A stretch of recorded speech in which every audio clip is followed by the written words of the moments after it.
Muy bien, estamos listos para la entrevista. Nos acompaña Carlos Reina, gerente de restitución de la identidad y apoyo social del RENIEC, y por supuesto le damos la bienvenida a este espacio. Señor Reina, ¿qué tal? Muchísimas gracias por la invitación para compartir alguna información con este canal del jurado. Por supuesto, a usted muchísimas gracias por acompañarnos y, como bien dice, compartir información valiosa, porque el Perú pues es más grande que su capital. Hay muchísimos lugares alejados que no tienen acceso a muchos servicios, entre ellos la posibilidad, por ejemplo, de tramitar un DNI, el documento básico de identificación que nos da acceso además a tantos servicios. En ese sentido, le consulto cómo está trabajando RENIEC. Bueno, contra lo que puede decir el sentido común, incluso en Lima hay personas que tienen barreras de acceso al documento de identidad. En este caso puede ser la pobreza, ¿no? Gente que no tiene más que unos pocos soles en el bolsillo, claro, por lo tanto no puede pagar. Y que no los inviertan, digamos, en tramitar una documentación. Exacto, ¿no? Porque además costo de transporte, costo de perder un día por hacerlo, claro, etcétera, etcétera, ¿no? Pero también hay, con mayor razón, personas así en los sitios más remotos del Perú. Frente a esta situación, RENIEC hace muchos años tiene una estrategia para llegar hasta ellos de manera itinerante, es decir, con brigadas, a veces de una sola persona, que van hacia estos lugares y hacen las campañas, ¿no? Cada día RENIEC en promedio hace unas 90 campañas de atención en todo el país, cada día, ¿no? Cada día, cuando usted dice 90 campañas, ¿estamos hablando de 90 trámites o 90 intervenciones 90, que a su vez generan trámites? Intervenciones en perfecto. 90 lugares diferentes del país. Wow. Cada día. Sí, cada día. Desde los barrios periféricos de Lima, inclusive algunos hospitales de maternidad de Lima, hasta Balsapuerto, por ejemplo, que es una localidad amazónica, las cumbres de la sierra, y también en algunos de los desiertos de nuestra costa, donde hay invasiones de terrenos muy recientes y hay familias que no tienen siquiera para pagar la salud de sus pequeñitos, menos van a tener para tramitar el DNI. Frente a todos ellos, RENIEC hace campañas gratuitas de distinto tipo y que suman 1 millón de trámites gratuitas al año.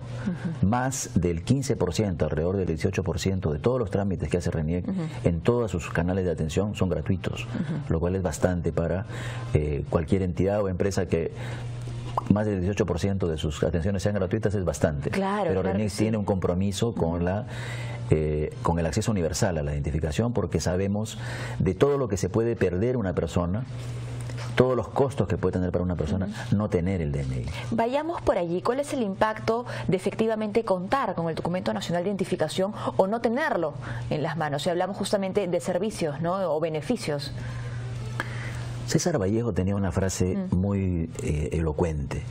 Decía: ser pobre cuesta caro, ¿no? Porque en el caso de las personas, por ejemplo, que no tienen DNI, no van a poder acceder a servicios sociales, a los programas de atención gratuita de salud, de atención gratuita nutricional. Cualquier programa social necesita que la persona tenga el DNI. No va a poder acceder tampoco a ejercer su derecho de petición ante cualquier entidad pública. Por supuesto. Que le limpien el canal de regadío, que le abastezcan de agua o de veredas para los pueblos jóvenes, etcétera. En fin, no va a poder acceder al ejercicio de ningún derecho. Por eso hay constitucionalistas que sostienen que el derecho a la identificación es el derecho llave para poder acceder a todos los otros derechos. El principio de... El primerito. Y el sostén, ojo, de nuestra democracia también, porque sin el DNI no se puede acudir a las urnas. Bueno, no, si no lo hablamos fuera del aire, ¿no? Ni siquiera estamos ahí en el padrón electoral. No va a poder ejercer un derecho fundamental, que es el derecho a la participación política, ¿no? Y los estados tienen como compromiso fundamental en la era moderna, los estados constitucionales, es el de hacer de los derechos fundamentales algo sagrado, que los estados tienen que ver cómo lo resuelven. Y en esa línea RENIEC hace lo suyo en el campo de la identificación. Perfecto. En ese trabajo de campo, ¿cómo es que se aborda a los distintos pobladores de las zonas más alejadas? Usted decía que a veces es un representante del RENIEC el que va y, no sé, toca puertas, establece relaciones, son comunicadores comunitarios. ¿Cuál es el perfil también de aquel personaje RENIEC que se acerca a la población? Haciendo este trabajo, los registradores, hombres y mujeres, chicos y chicas, ellos mismos reportan que lo que más les gratifica es que forjan carácter. Es decir, maduran. Y por otro lado forjan ciudadanía, es decir, el compromiso con el bien común de sus paisanos, de sus hermanos, de sus conciudadanos. El conocimiento de otras realidades, porque nuestro país tiene muchísimas, ¿no? Claro, en verdad eso forma parte, es un elemento fundamental de la ciudadanía, conocer a tus connacionales, ¿no? Porque si no los conoces, no sabes cómo viven, el compromiso va a ser muy reducido. Y no sabes qué es finalmente lo que necesita tu país, ahora que estamos a puertas de un proceso electoral y que vamos a escoger autoridades que tienen que darnos esas garantías, ¿no? Y como en este proceso primero hay que coordinar con ellos, poder luego entrar a la comunidad, al centro poblado y saber que vas a llegar y los vas a encontrar. Por eso habla de un trabajo de relaciones comunitarias. Exactamente, ¿no? Ese es el nombre fundamental que tiene este trabajo, que valoriza la relación con las comunidades. De esta manera, la comunidad conoce a los registradores por su nombre propio, sabe quiénes son. Y a la inversa también, el registrador conoce no solamente al representante de la comunidad, sino a veces incluso hasta su familia. Se genera ahí una relación de amistad que no es muy frecuente que ocurra en los servicios que da el Estado. Normalmente se dan en ventanillas, donde nadie tiene por qué saber cómo es la situación del otro. Quisiéramos que se dé, ¿no? Quisiéramos que se dé. Ojalá fuera así, ¿no? Lamentablemente no es así. Es un trabajo esforzado, sacrificado y con grandes riesgos, porque las rutas que tenemos en nuestro país tampoco no son la geografía seguras. Compleja, ¿no? Muy complicada, ¿no? Hay sitios en donde si no es con aviones de nuestra Fuerza Aérea o del Ejército, no podríamos entrar. Por ejemplo, las cordilleras del Cóndor, por ejemplo, ¿no? Pero tiene su parte muy grata, que es este mutuo valor que obtiene tanto RENIEC como la propia comunidad. La organización comunitaria se beneficia, se fortalece porque se demuestra que esa organización comunitaria sirve para que se acceda a derecho. Y RENIEC también se valoriza como institución porque logra forjar registradores con un alto sentido de identificación con su labor. Y también la imagen de la propia institución crece. De hecho, por cosas como esta es que RENIEC es una de las instituciones públicas con más alto nivel de aprobación ciudadana, ¿no? Entonces, en verdad, el país mismo es el que gana, ¿no? Y la verdad que en este contexto de procesos electorales y para facilitar el acceso de la gente a su derecho al voto, es que también se hace un trabajo y estamos reforzando las entregas de DNIs para que puedan votar. ¿Cómo se ha dado ese trabajo, estas campañas, intervenciones de RENIEC en los últimos meses, justamente previendo que viene ya un proceso electoral? En todos nuestros canales de atención, sea en las agencias, que tenemos más de 450 puntos de atención en todo el país, en promedio más de uno por provincia, y son diferentes canales de atención, más el registro itinerante. En situaciones como estas que se potencia, todos hacen algo más, entregan un plus de esfuerzo para que la gente pueda tramitar, por ejemplo, sus DNI renovados, ¿no? Porque algunos están vencidos, o si lo han perdido, tramitar el duplicado. Si está muy deteriorado, también tramitar el duplicado.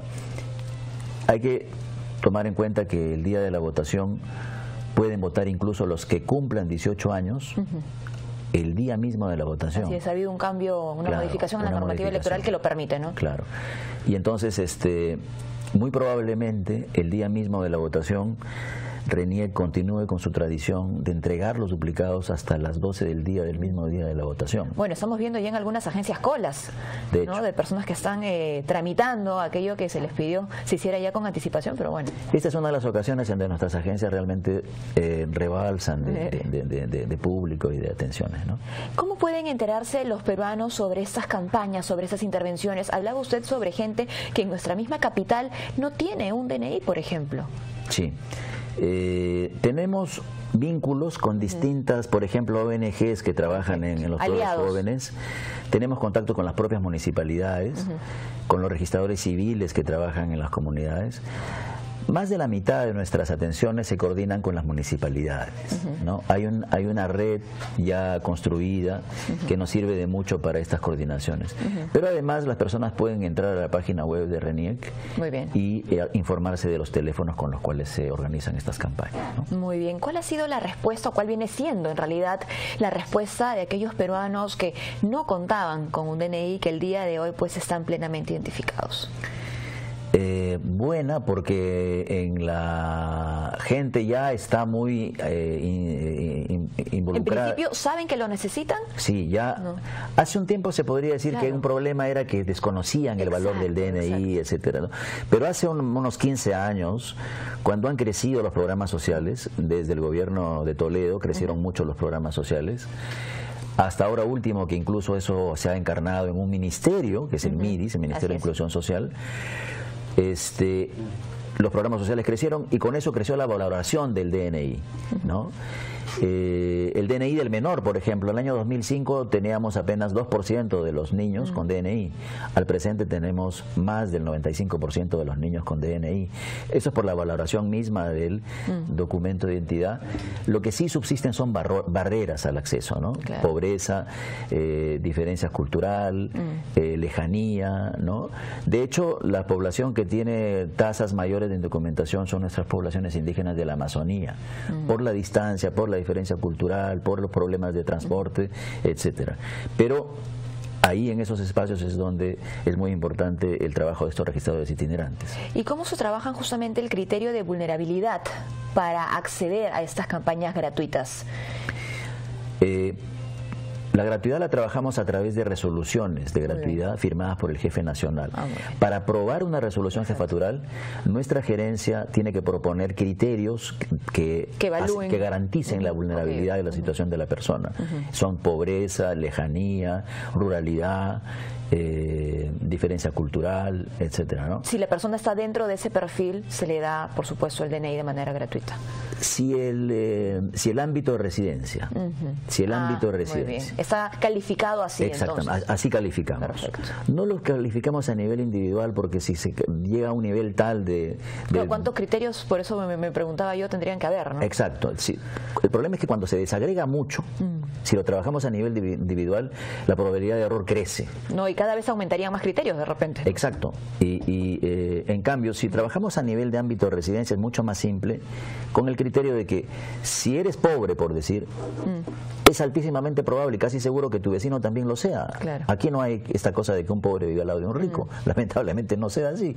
Entonces el criterio de ámbito de residencia es bastante sólido, ¿no? Muy bien, muchísimas gracias, don Carlos, por habernos acompañado. ¿Algún mensaje final que tenga para los electores, para los peruanos en general, que cuentan con un DNI, ¿no? Tienen esta ventaja de tenerlo consigo, también para aquellos que no lo tienen aún? Para los ciudadanos en general, que no esperen la última hora, el último día para tramitar su duplicado o renovación del DNI, para que no tengan problemas y no estén en angustias, en correrías a última hora. Y luego que para la atención de poblaciones lejanas o de periferia de nuestras ciudades pueden ingresar a la página web de RENIEC, chequear ahí los teléfonos o ir al registrador civil de su distrito y a través de él pueden coordinar nuestras campañas, nuestras intervenciones, ¿no?